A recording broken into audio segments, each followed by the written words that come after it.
Hi friends, அனைவருக்கும் மாலை வணக்கம்.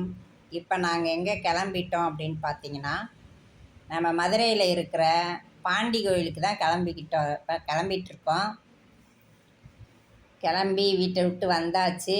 வந்த உடனே மாமா ஃப்ரெண்டு கடை பார்த்திங்கன்னா பாண்டி கோயில் பக்கத்தில் தான், அதாவது கருப்பாயூரணி போகிற வழியில் இருக்குது. உடனே மாமா அங்கே ஒரு டீயை போட்டார். அவர் டீ குடிச்சிக்கிட்டே இருக்கணும். கோயிலுக்கே நாங்கள் போகலை. அதுக்கு முன்னாடி அவர் ஃப்ரெண்டு கடை இருக்குதுன்னு சொல்லிட்டு ஃப்ரெண்டு வேலை பார்க்குறாரு. அவரை பார்த்த உடனே டீ சாப்பிட தோணிடுச்சு மாமாவுக்கு. உடனே ஆளுக்கு ஒரு டீயை போட்டோம். டீ சூப்பராக இருந்துச்சு. அப்படியே ஜம்முன்னு டீயை போட்டுட்டு அதுக்கப்புறமா என்ன பண்ணால் கிளம்பிட்டோம். கடையை பாருங்கள், நல்லா மெயினில் இருக்குது, பெரிய கடை. மாமாவுக்கு ஆள் கிடச்சா போதும், அங்கே பாருங்க அரட்டை அடிக்க கிளம்பிடுவார். நான் பாட்டுக்கு தனியாக உட்காந்துருக்கோன்னா அவர் பாட்டுக்கு அரட்டை அடிப்பார். ஃப்ரெண்டுங்கன்னா போதும் அவருக்கு, அங்கனங்கன்னு பேசிக்கிட்டே கிடப்பார். அப்புறம் பார்த்திங்கன்னா கிளம்பியாச்சு. பாண்டி கோயில் வந்தாச்சு. பாண்டி கோயில் வந்துட்டோம்.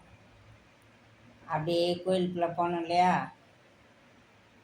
போயாச்சு. அதுக்குள்ள முன்னாடி மண்டபத்தை கேட்டுக்கிட்டே போகிறோம் பார்த்துக்கோங்க.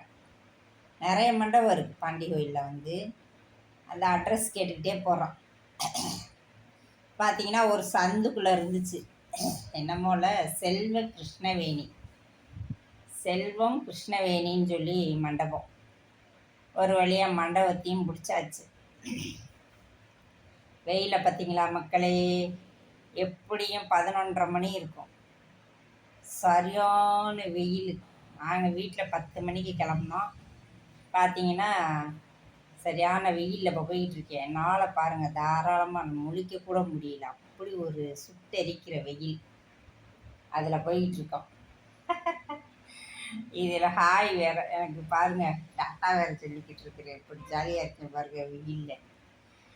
சரின்னு சொல்லி ஒரு வழியாக என்னடாதுன்ட்டு அந்த ரிங் ரோடு ஃபுல்லாக போனோம்.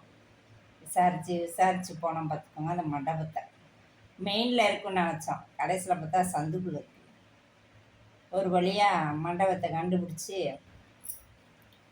போயாச்சு பார்த்துக்கோங்க. போய்கிட்டே இருக்குது, இன்னும் போய்கிட்டே இருக்குது.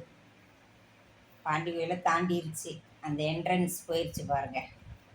மண்டபத்துக்கு போய் ஃப்ரெண்டை பார்த்துட்டு வண்டியை போட்டுட்டு தான் கோயிலுக்கு போகணுன்னு நிற்கிறாரு. நான் அப்படியே கோயிலுக்கு போயிட்டு மண்டபத்துக்கு போவோம் நான் சொல்லிட்டு வரேன்.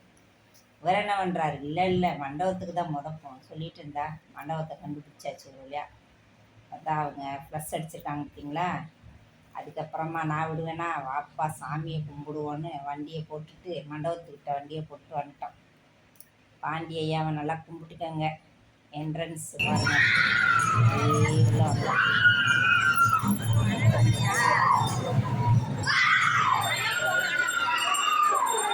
12 மணி பூஜை, உச்சிக்கால பூஜை மக்களே. அதான் உச்சிக்கால பூஜை.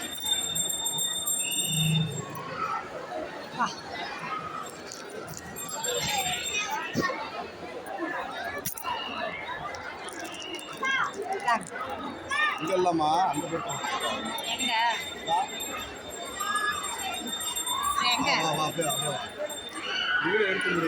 நல்லா கும்பிட்டுக்கங்க மக்களே. பாண்டியா நல்லா தெரிகிறாரு பாருங்க. நல்லா கும்பிட்டுக்கங்க. கேட்டதை கை மேலே கொடுக்குறவர், ரொம்ப துடியானவர். என்ன நேர்ந்துக்கிறீங்களோ அதை கரெக்டாக செஞ்சிடணும் மக்களே. அதில் எந்த ஒரு மாற்றமும் ஏற்ற இறக்கம் இருந்துச்சு அப்படின்னா பாண்டியா கோபத்துக்கு ஆளாயிடுவோம். அதனால் பாண்டியாட்ட என்ன நேர்ந்துக்கிறீங்களோ அதை கரெக்டாக செய்யணும். அது மாதிரி நம்ம கேட்குறதையும் கை மேலே கொடுப்பாரு. அதனால தான் ஜனங்களை பார்த்திங்களா எம்புட்டு கூட்டம். நாங்கள் பாருங்கள் கரெக்டாக உச்சிக்கால பூசைக்கு நாங்கள் போயிருக்கோம். சூப்பராக சாமியை பார்த்தோம், நல்லா கும்பிட்டோம். ஆனால் லைனில் நின்று உள்ளே போக முடியாது, கூட்டம் பயங்கரம். அதனால் எதிர்த்தாப்பில் நின்று கும்பிட்டு அப்படியே வந்தாச்சு. இங்கே பாருங்கள் கடை வீதி தான். காலத்தில் எங்கே போனாலும் கடை வீதி தான். முடிச்சுட்டு மண்டபத்துக்கு வந்தாச்சு. விசேஷ வீடு சீர்வரிசையெல்லாம் பாருங்கள். குத்து விளக்கெல்லாம் ஆள் உயரத்தில் இருக்குது. அந்த 2 பொம்பளை பிள்ளைகளுக்கு தான் பணத்துலேயே மாலை விட்டுருக்காங்க பாருங்கள் அந்த பிள்ளைகளுக்கு. அதுக்கப்புறம் என்ன, ஒரு ஃபோட்டோவை போட்டோம். ஃபோட்டோ பிடிச்சிட்டு வா வா வா வா சாப்பிட எங்கேனாலும் சரி மாமா 10 நிமிஷம் 5 நிமிஷத்துக்கு மேலே நிற்கவே மாட்டார். கடகடன்னு போனால் அவர்கிட்ட பேசினோம், ஒரு ஸ்டில்லை கொடுத்தோம், 5 நிமிஷம் உட்காந்தேன், வா வா சரியாக வரும் சரியாக வரும் கீழே கூப்பிட்டுட்டார். சாப்பாட்டு இடம் வந்து கீழே, மண்டபம் ரிசப்ஷனுக்கு வந்து மேலே இருக்குது. பார்த்தீங்கன்னா உடனே கூட்டிகிட்டு வந்து சாப்பாட்டில் உட்கார வச்சிட்டார். பார்த்தா என்னென்ன சாப்பாடுனா குடல் கூட்டு, தயிர் வெங்காயம், ஈரல் கூட்டு, அதுக்கப்புறம் மட்டன் கிரேவி, எலும்பு குழம்பு, கேசரி பாருங்கள், அந்த முந்திரி பருப்பு மேலே இருக்க அதை மட்டும்தான் நான் சாப்பிட்டேன். இனிப்பு சாப்பிடணுன்னு கட்டாயத்தினால அதை மட்டும் சாப்பிட்டு சூப்பராக இருந்துச்சு சாப்பாடு. அதுக்கப்புறம் பார்த்திங்கன்னா ரசம், மோர்.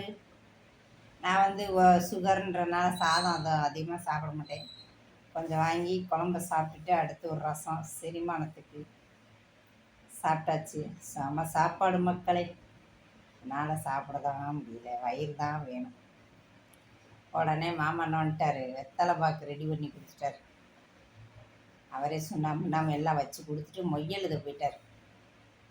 நான் உடனே எல்லாத்தையும் சுருட்டி உட்காந்துருந்தேன். அவரே மொய் எழுத ஓடுறாரு.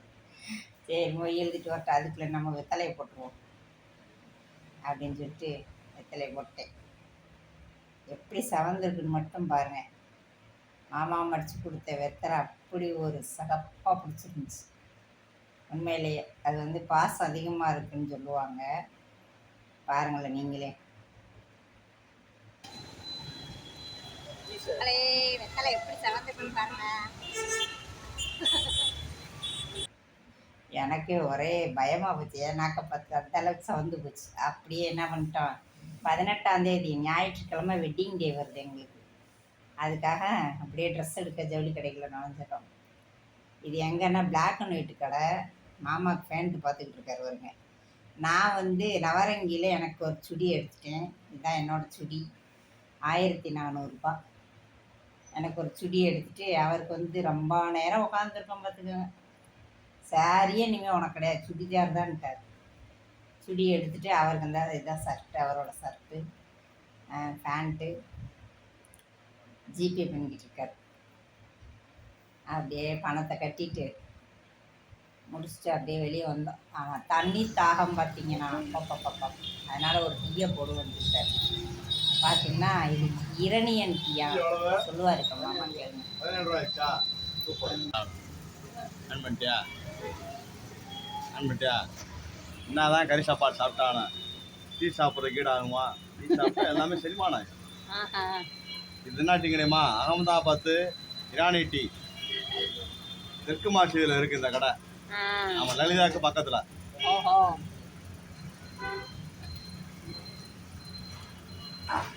உண்மையிலே அந்த டீயை குடித்ததுக்கு அப்புறம் தான் ஃப்ரெண்ட்ஸ் எனக்கு அந்த தாகமே அடங்குச்சு. மாமா சொன்னது கரெக்டாக இருந்துச்சு. மட்டன் இதெல்லாம் நல்லா ஒருபடி பிடிச்சோம் அப்படின்னா ஒரு டீயை போட்டோம்னா அந்த தண்ணி தாகம் அடங்கிரும்னாரு. அதேமாதிரி கரெக்டாக இருந்துச்சு பார்த்துக்கோங்க. டீயை குடித்தோடனே தண்ணி தாகமும் எடுக்கலை.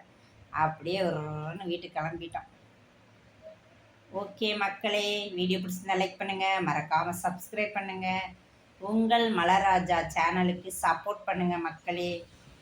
எங்களையும் கொஞ்சம் தூக்கி விடுங்க.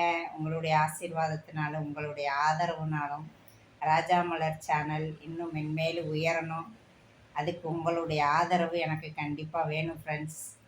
வீடியோ பிடிச்சிருந்தா லைக் பண்ணுங்கள், கமெண்ட் பண்ணுங்கள். பாய்.